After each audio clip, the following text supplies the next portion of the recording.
van tong official channel thir tu le ngai thatu zong zong te voin in rin ni kuwa samul pha tha kumsang ni samni pali hian du sakna chi bai kan bu ka chau tun tu ma hian voin lama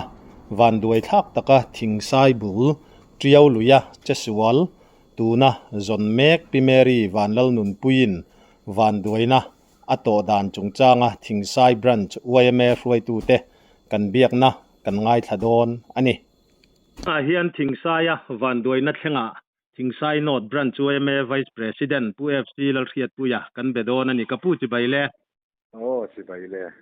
van duaina in khuaina in khotlang in to chungchang te kan lo ria khonga in zoram mi pui riata thil thlen dan te tunge nia engtiang in nge van duaina ato dan in to dan in khotlang in tin tatlom ngai te khan in han buai pui tun thleng khan in buai hle ti kan ria hun chep takara hun te min han siam saka kan lom khop maya khalaya in buai pui zui zel dan tur te nen khan in thlafung lovin min han khil thayem hei ne kan van duai to na hi khotlang po hi I min ba ra khai khop maya ama sa kan soi du la ya chu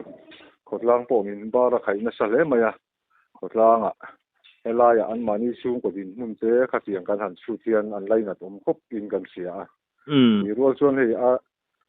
a che sual da na hian choi kham hian chiawa balu thiar motora kalin an naun den an kala balu thur motora chu dar som le som pakhatin kar vel aniang yang vera chuan kolum nian khan an che siwal khan ta ente ka pu amma kha tunge ni kha kumeng za nge ti te amma hi Mary lal nun pui van lal nun pui ania kum som ni borvel tura hen chon kan nga ya som ni pakhat te poni mai the chu tiang vel chu ania chuan pasal nei lai kha ania te ro pasal nei lai ania a pasal hi lalram nga ka ania fa pakhat ania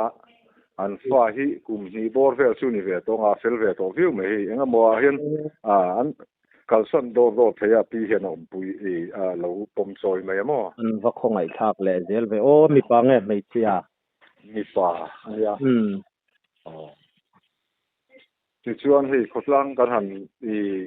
in kan han sia dual hian DC le YMA te nen sang hoin ti rual chuan mi tlo ngai te motor nei thingsaya motor nei enga mo za hian I motor thoin ti khan an tlan liam hal veka tuna hian salaya hi akal tura hi kan in block zo kan hei zan lampang fiu te ni to wangin chu tuna hian aram lam oma te thei chu mi za chuang bor ve chu tura hen chong kan in nga ya a thalai tlan ma sa ho hi chu ti rual chuan atlak na hi libial kan ti maya bung ko kaya tlania ni athanga kon libial kan tia libial chen ma hian latang tu hen chon kan han ngai jawa dan na te po khang pui te kan han zara ti chuan zan in lama te po hian libial ko nga hian khang pui hi za le turin ruam man na te han ne ya chu an kal dan phung chu ne tun din huna hen chon hei kan lap mu lo chu ni ya tui ala puar deuh tat maya anu boxia voin lama khan an han lu ta kan tui thiam te amar chu tui lu na man ruwa te kan nei thalem lawa voi me hian ta chuan Twitter mi theng lai siam so pang chi te han buna han lu ta an atlak na an mu top na lai bor vel an han dap hian chuan lam nga atang lam li vel a thu khi chuan ya a thu zong hi chu tuyen nu ta wang hen mong he mu thei chat lawa tun din huna hian chuan kan dei seina asang fakri lo ni ani tak chu I khalaya khang ka puan chet sual hun tak khadareng za borvel nge kan ti kha soi sual kha lom dar som le som pakhatin kar borvel ni chome zonga an kal khan ni ta te ro chome zong in an kala nge bu ti vel sa kok ti vel thei an zong thina kulai tiu ka ma khuan ani bung kho pai kan ti mai hi Burma nya ka sum don ton na he mi kong hi lei do khai sa ve kan ya he lai bor a hian an zu ku zong alum lu tu ka kha an in khel dai ve de wani ani tak chu poi hle me ka pu van doi na an thleng hi chu ni kan dan thei po ani lowa khalai hmuna khan tun hmalamin enge tuita khatiang ang van doi na ang kha in lo tok to thi nem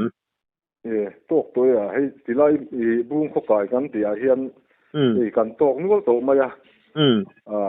pahnih pathum kum tin ang deuh thaw hi chu kan che siwal lo maw ti tur hian amaro chu a Mizoram lampang hi chu kan ni bik vek lova Burma lampang ne hian kum tin hi chu che siwal hi kan nei ang deuh chu ni hi a helai bung phu kai helai bora hian ani chu a nunna a he a lo la nem viau to ani mo ni chin khanin soizau ka pu han soizui ta lokila uayame lam khan enge ni man ro kha kan nei thawak lo kai ting ka ria chu tiang anga van duina lo then pho na thin ani si kha chuan he kan channel lo ngai thatu sarkar lama kan ho tu lam te poi neng ti ne mo ti dang khom thei se ti kha karil ro lo lu dewa mo man ro thajo kang chi te in khotlang ang po in enge ni ngai tu kha angai angem o ti te kha ka lo ngai tu theng de kha lampang kha enge ma lak dan te in nei thi nem a sarkar le eng mawang chi bial tu lama te hian chun kan han nor ve thin an nor hi chu amaro chu enge ni helai a thingsai lampang a te hi uaime lampang a hi kan olian lo nge te hi kan in ti pa thina kan in mo chiat thina kan lam mu thei lo ni sarkar hian chun thei ang to hian chun kan han nor ve thina amaro chu kan ma mo na san hi ate helai a kum tin che sual kan nei dan chi te lai uaime nisari hakleng nisari borvel hanin zon thenang chi te kan nei thina zan riakin hi kan han kal thin kha ni a nia khatilai kar kan soi kai le ka soi mai kan soi kai tel du lo ka chu tu nai nei zan riakin mi za chuang bor chuan kala chu thalai kan in dang ta tu na hian zan kal kha kan rem ti to lova nak tu lama choi khama khamya kal ma sa te zuk thakin i azatel ne ti khan in chen zel turin eng chen nge i kan zon don kan in felawa chuang chon voi le khata uaime nu le pa thalai khatiang azong zong voi le kha kan chim vek chuan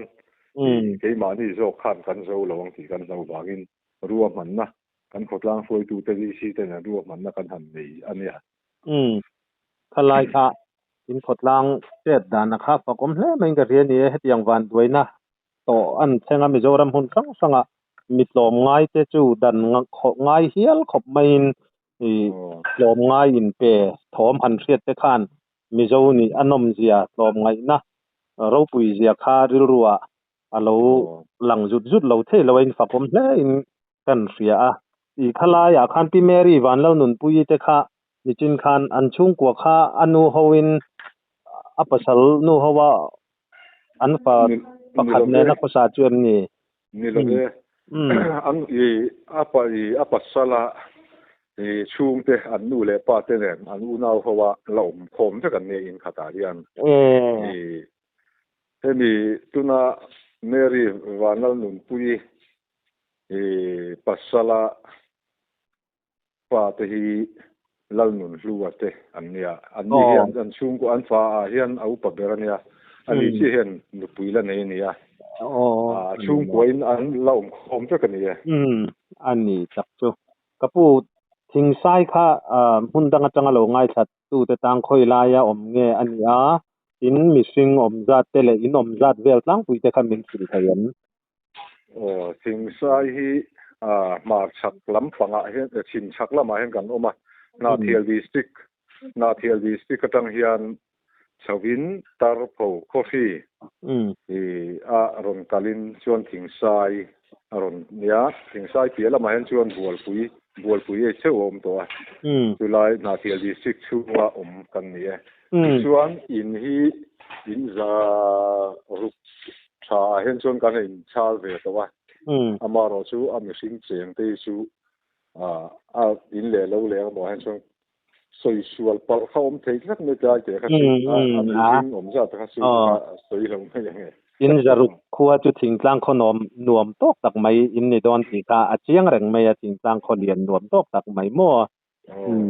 eng pon ni sela van doina in to thin lung takin van doina tok tu te chung kwa kan tor pui tak me mewa khotlang te po tlom ngain thei to pin han chua don an ni china in soiri gang khan eng tiari nge jon ngai don ti po riat an ni lova alaya khan apatian zara zon rei ngai lu tu lo tur ate po han be sei phot mai la tro ni khan tu enge kan hanin kom ta ga khan han soi mai emo khami chiat to chung changa emo a sim khan han soi le du sim te inayam khai lai kan chiat to hian hei tuna po hian kan dial tu MLA te se poina han sia hei heti la ya kotlang nu le pa vi si te le thenom khoveng te thatna tam tak kan mu rualin uai me chuan kan ti tur kha len suak thei turin pathian ne point sakna zoram sunga uai me te member puite song te po han tong trai na te min lo seve sela ti kha kan soidu ani ole hun chep tak kara report min pek saka kan lom lu tu ke te ko no me khati zong khatun tumatana van tong official channel kan thlir le kan ngai thla ho theite ania kan soi fo thina tun hnaya kumin chungin van duaina mizorama athleng na sale maya heng van duaina thleng tam tak hi pathian rem ruat hanti mai thei turang chi te pumpel thei hau lo khuarel chiatna awanga thina thleng te tam tak a om lain mishing kan film khur tok lo na awanga thenga van duaina thina hial lo thleng ta te po a om thei ni in alang thina heng konga te hian tu ma van duaina to ka te kha kan va soi chan ti na lam nei ni lovin mi pui mi dang te kan lo film khur tlan jok nan kong eng kima film khur takin lui kal ani emo in lama kang mei chung changa te tin lir thei khal chung changa te po film khurna kan von nun thar je la poimo tak mewa chu chungai thatu ten kan thin lunga lo vong thar le turin kan hanin cha du ani van tong official channel min ngai hlut saka min thlir sak thin tu zong chunga lom thu bang lovin kan han soi lo thei lova kan channel hi subscribe like le comments te min lo ti sak ram turin in khongai na kan nge non le cheu ani